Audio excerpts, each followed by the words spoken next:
আজ অনেক দিন পরে ছেলেকে বললাম বাবা একটু পুকুরে যাও, দুটো মাছ ধরো। বড়শি দিয়ে তো অনেকটা জল কমে গেছে, তার ফলে বললো যে জানি না মাছ বাঁধবে কি না। আর আমি এদিকে বাড়িতে রান্না বসিয়েছি। তারপর ছেলেকে বললাম যে তুমি চলে যাও একটু আটা নিয়ে। আর ছেলে আমাকে ফোন করলো, মা মাছ বেঁধেছে। এসে দেখি একটা গ্লাস কাপ মাছ বেঁধেছে। আর আমার হাতে লাগানো কুমড়ো গাছে দেখো দুটো চারটে করে কুমড়ো ফুল ফোটে। আর এই কুমড়ো ফুল দুটো চিড়ে নিয়েছি, বড়া করব। আর এই আম গাছ দুটো ছোটো ছোটো গাছে আম ধরেছে। এটা হচ্ছে হিমসাগর আম। আমি এর আগের বছরই কলমের গাছ লাগিয়েছিলাম নিজে হাতে, ওকে অনেক কষ্ট করে জল দিয়ে দিয়ে বাঁচিয়েছিল। এই লেবু গাছটা এই যে 2 বছর বয়স, এটাও আমার হাতে লাগানো।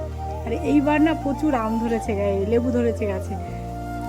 তোমাদের দেখানো হয়নি, কালকে যে বিড়ালটা বাচ্চা দিয়েছিল, তো আমি বলেছিলাম দেখাবো। তো আজকে ওর মা এখানে নেই, আমি একটু ভয়ে ভয়ে বাচ্চাগুলো বের করছিলাম, দেখছিলাম যে কতগুলো বাচ্চা। আমি তো দেখে অবাক হয়ে গেছি যে ওইটুকু পেটে অতগুলো বাচ্চা, 6টা বাচ্চা।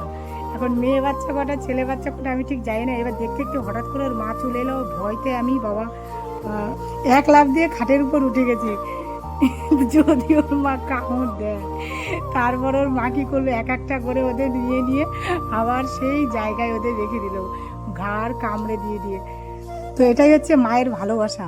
তো এইভাবেই সব বাচ্চাদেরকেই তার মায়েরা আগলে রাখে, যত্ন করে রাখে। ভিডিওটি কেমন লাগলো অবশ্যই তোমরা কমেন্টে জানিও। আসবো আবার পরের ভিডিও নিয়ে। বাচ্চাগুলোকে এখন আমি অন্য জায়গায় একটু সরিয়ে রাখবো, কারণ এখানে আজকে আমি রান্না করতে বসবো, তার জন্য।